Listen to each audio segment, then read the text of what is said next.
Voyons aujourd'hui comment devenir riche. Je crois qu'il sommeille en nous un potentiel plus grand que l'on imagine, et que le révéler n'est qu'une question d'entraînement. C'est pourquoi je vais à la rencontre des personnes qui réussissent, entrepreneurs, artistes, sportifs de haut niveau, pour décortiquer comment ils font et partager ce que j'apprends avec vous. Car mon but est qu'ensemble, on aille réaliser nos rêves. Je m'appelle David Laroche, et voici mon podcast. J'imagine que vous avez envie de plus de richesse dans votre vie, peut-être de la richesse relationnelle, peut-être de la richesse financière, peut-être de la richesse humaine, peut-être de la richesse spirituelle. C'est quoi être riche? Finalement, être riche, c'est quelque chose que je dois définir moi-même. Il y a des milliardaires qui se sentent pauvres, il y a des personnes qui ont peut-être juste quelques euros sur leur compte et qui se sentent très riches. Donc finalement, la richesse, c'est quelque chose qui est propre à soi et qui est important de définir. Dans le cadre de cette vidéo, on va parler de richesse au sens large, avec une petite connotation autour de l'argent, parce que j'imagine que si vous avez cliqué sur cette vidéo, vous aviez l'idée que c'était par rapport à l'argent. Encore une fois, je pense vraiment qu'on peut accéder au bien-être, au bonheur sans argent. Je pense que l'argent est une ressource qui permet de manifester des projets et des rêves au service des autres. Je pense vraiment que l'argent est une énergie de circulation et qui est juste le fruit de la valeur qu'on apporte aux autres. Donc pour moi, l'argent ne peut être ni positif ni négatif, c'est juste le médium, le moyen d'échange entre les talents des gens sur cette terre. Donc je trouve que c'est quelque chose d'extraordinaire dès lors qu'on a envie de servir, on reçoit de l'argent. Avec cet argent, on va pouvoir bâtir des nouvelles choses, soit des équipes, soit des projets, soit de la formation, pour grandir, faire grandir les autres et servir. La première clé, c'est que vous êtes déjà riche. Beaucoup de fois, j'ai eu l'impression de manquer d'argent ou manquer de finances dans ma vie, alors qu'en fait, j'oubliais et je fermais les yeux sur toute l'abondance que j'ai. Combien ça vaut de pouvoir vivre dans cette terre? Combien ça vaut de pouvoir voir de mes yeux la magie de cette vie? Combien ça vaut de pouvoir entendre? Combien ça vaut de pouvoir prendre dans les bras les personnes que j'aime? Combien ça vaut de pouvoir écouter une musique qui m'inspire ou qui me fascine? Combien ça vaut de marcher, d'écrire, de parler, de chanter, de danser, faire du sport, voyager, regarder les autres, un super film? Combien ça vaut de sentir le vent là, qui passe sur mon visage? En fait, je suis déjà riche, déjà sur un aspect juste d'être terrien. Je suis arrivé, j'étais milliardaire. Mais je ne le suis pas seulement à ce niveau-là, même matériellement, je suis riche. Vous savez qu'à l'époque de Louis XVI, il y avait très peu de salles de bain et à peine des chaises pour tout le monde, même pour les foyers les plus riches. Aujourd'hui, avoir des chaises et des salles de bain, c'est une norme. Donc en fait, on est plus riche que Louis XVI l'était et Louis XIV l'était. Ça veut donc dire un truc, c'est que quand vous prenez le TGV par exemple, vous accédez à quelque chose que même Louis XVI ou Louis XIV, avec tous leurs milliards, ne pouvaient pas avoir. Donc nous sommes des milliardaires. Nous sommes des milliardaires juste par toute la richesse qui est autour de nous. Ce qui est intéressant, c'est que l'argent permet juste à la limite de pouvoir vivre des expériences que d'autres vivront comme une norme dans quelques années. Donc nous sommes nés riches, vous l'êtes, je le suis, nous le sommes et nous le serons toujours. Et ça fait du bien de s'en rappeler. Et ça m'amène à la deuxième clé, l'abondance intérieure, vibrer l'abondance. On s'attire ce qu'on vibre, on s'attire ce qu'on est. Si je vibre le manque, je vais m'attirer le manque. Si je vibre, j'ai pas assez, j'en ai pas assez, je ne suis pas assez, qui je vais m'attirer autour de moi? Est-ce que je vais m'attirer des gens qui sont dans l'abondance? Est-ce que je vais m'attirer des gens qui ont des grands projets, des grandes visions? Non. Si je suis dans le manque, je vais m'attirer des gens qui sont dans le manque. Donc vibrer l'abondance, c'est essentiel pour s'attirer toute forme de richesse. Si je suis dans le manque relationnel, je ne vais pas m'attirer des gens qui sont dans l'abondance relationnelle, je vais m'attirer des gens qui sont eux aussi dans le manque et dans la souffrance. Par contre, si je vibre, j'aime ma vie, je m'aime, je suis quelqu'un de riche humainement, j'ai plein de talents, j'ai des choses que je sais, j'ai des compétences, savoir-faire, des gens que je connais. Et ça, c'est ma richesse. Combien ça vaut d'avoir des gens qu'on aime dans sa vie? Ça fait de nous des gens riches. Et quand je me rends compte que j'ai déjà de la chance d'avoir les gens que j'aime, naturellement, je vibre de la joie, de l'amour, de l'abondance. Et quelqu'un qui vibre l'amour, la joie, de l'abondance, est-ce qu'on a envie de parler avec lui? Bien sûr qu'on a envie de parler avec lui. A contrario d'une personne qui vibre, je me sens seul, je suis pas bien dans ma vie, je m'aime pas, j'ai pas de chance, j'ai pas de valeur. Est-ce qu'on a envie de partir en vacances avec ce genre de personne? Non. Donc l'abondance appelle l'abondance. Et c'est pareil au niveau financier. Ce que j'ai observé en interviewant, en étudiant, en décortiquant la réussite de millionnaires et de milliardaires, c'est que ces personnes-là, qu'elles aient de l'argent sur le compte ou non, elles se sentent riches. Il me semble, je les confonds souvent, Warren Buffett, Donald Trump, je crois que c'est Trump, qui à un moment donné avait fait une grosse erreur stratégique financièrement, et à qui on dit ça fait quoi d'être pauvre? Et il dit mais je ne suis pas pauvre, je suis riche, peu importe l'argent qu'il y a sur mon compte. Et ça c'est fondamental. Si je confonds l'avoir et l'être, j'ai un problème. Je suis riche et toute ma vie je le serai. Donc la richesse extérieure et matérielle et relationnelle et spirituelle n'est que le reflet de ma richesse à l'intérieur. Mais je dois le reconnaître. Je dois reconnaître que je suis une opportunité et je dois vibrer ça parce que du coup, je vais donner envie à d'autres personnes de vivre une aventure avec moi. La troisième clé pour être riche Et alors je sais que ça vous paraît basique, mais pourtant je vois tellement de gens qui oublient ça. C'est apporter de la valeur. Je vois des gens qui disent « ouais, j'aimerais être riche en 10 minutes, être riche en 1 an ». Et en fait, ils pensent à eux, moi. Mais en fait, la clé, elle n'est pas là, c'est les autres. Parce que pourquoi les gens me donneraient de l'argent si je ne leur apporte pas de la valeur? Entre deux chirurgiens, pourquoi il y en a un qui est plus payé qu'un autre? Parce qu'il y en a un qui a plus bossé qu'un autre, un qui est plus talentueux qu'un autre. Si je dois me faire opérer du cœur, il y en a un qui a un taux de réussite de 80%. Donc j'ai 20% de chance de mourir. Et imaginons qu'il est à un tarif de 1000 ce que vous voulez. Et que l'autre, il a un tarif de 2000, mais j'ai 98% de chance de survivre. Est-ce qu'à votre avis, j'ai envie de mettre le double d'argent? Bah forcément. Parce que ma vie est en jeu, parce que ma vie a de la valeur, bah je vais être prêt à mettre de la valeur financière en échange de tout le savoir-faire de la personne. Ça, là, beaucoup de gens sont bloqués par rapport à l'argent, surtout en France. L'argent c'est mal, l'argent c'est pas bien, et dès que la personne dit « j'aime l'argent », ah c'est pas bien. Mais pourquoi ça serait pas bien? Parce que l'argent n'est que le reflet de ce que tu apportes aux autres et l'argent n'est qu'une énergie pour pouvoir apporter plus aux autres.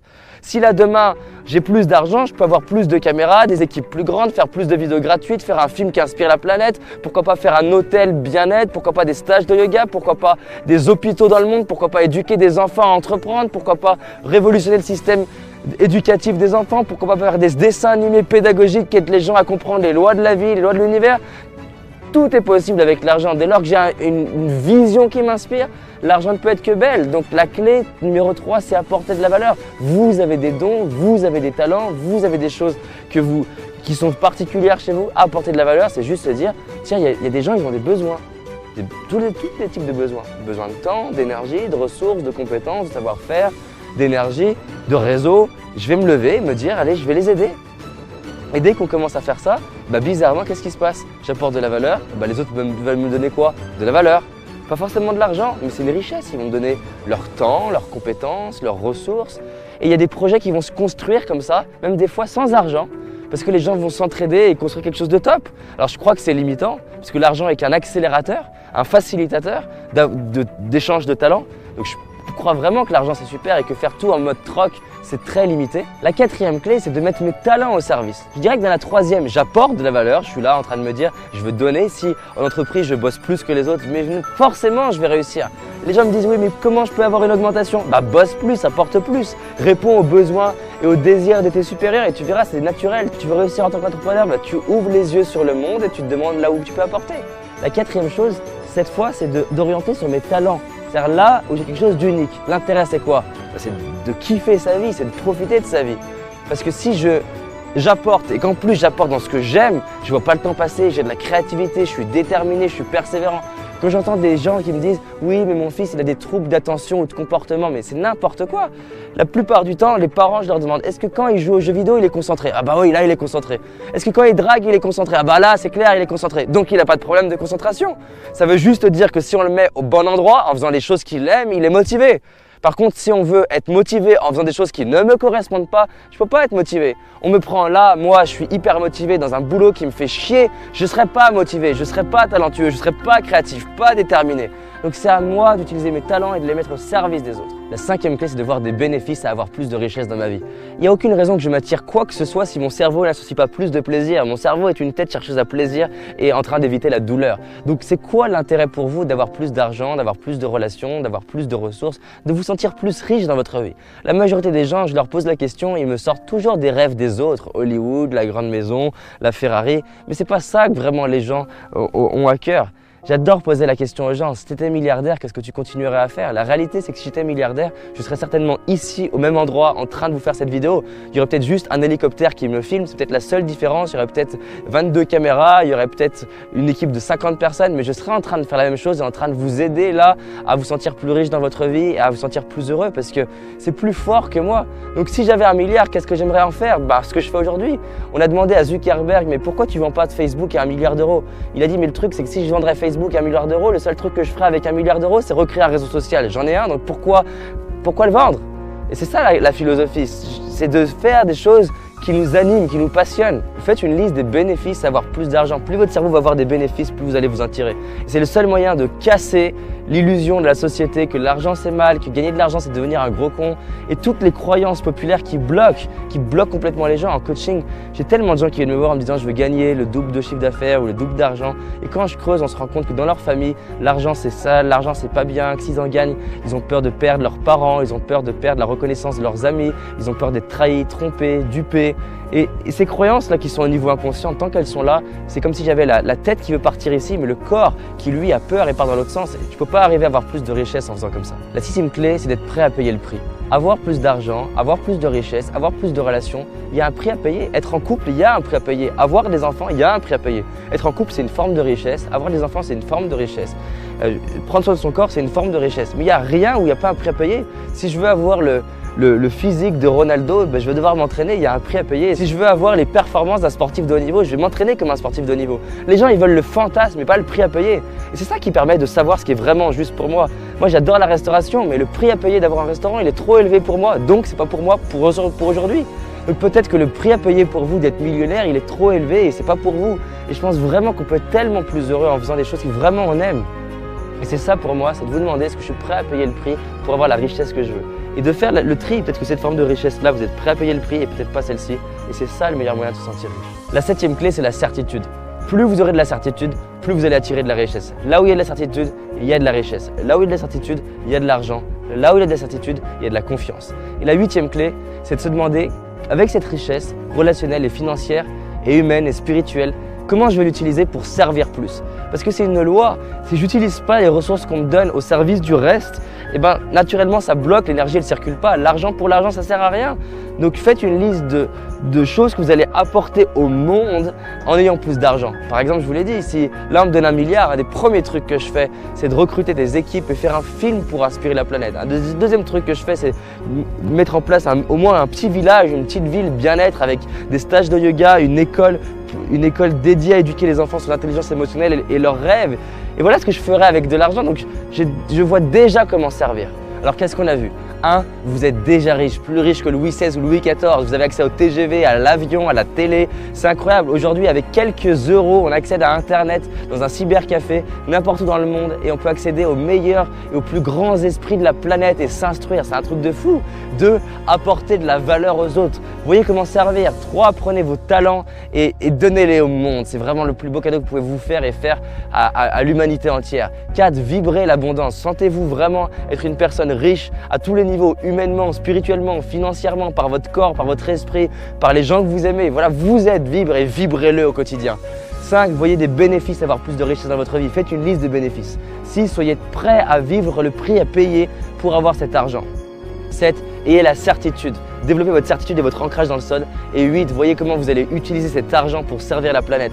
Comment vous allez utiliser ces richesses pour servir davantage la planète. Donc c'est quoi finalement devenir riche? Devenir riche, c'est réaliser que je le suis déjà, c'est vibrer l'abondance et c'est servir l'humanité par rapport au vide du monde. J'espère que tu as aimé ce podcast. Si c'est le cas, abonne-toi pour que je puisse te partager d'autres stratégies pour réussir tes rêves et tes projets. Laisse-moi un 5 étoiles, ça me ferait vraiment plaisir. Et si tu as envie d'aller plus loin, j'ai réalisé une vidéo qui s'appelle les 5 erreurs que font la majorité d'entre nous et qui va causer l'échec de nos projets, nos rêves et notre réussite. En sachant qu'une seule de ces erreurs va t'empêcher de réussir et d'être pleinement heureux. C'est une certitude. C'est une vidéo gratuite, en tout cas pour l'instant, et pour la trouver, tape dans Google David Laroche, les 5 erreurs cadeaux. David Laroche, les 5 erreurs cadeaux. Et tu vas tomber dessus. Je te dis à très vite pour un prochain podcast et on avance ensemble.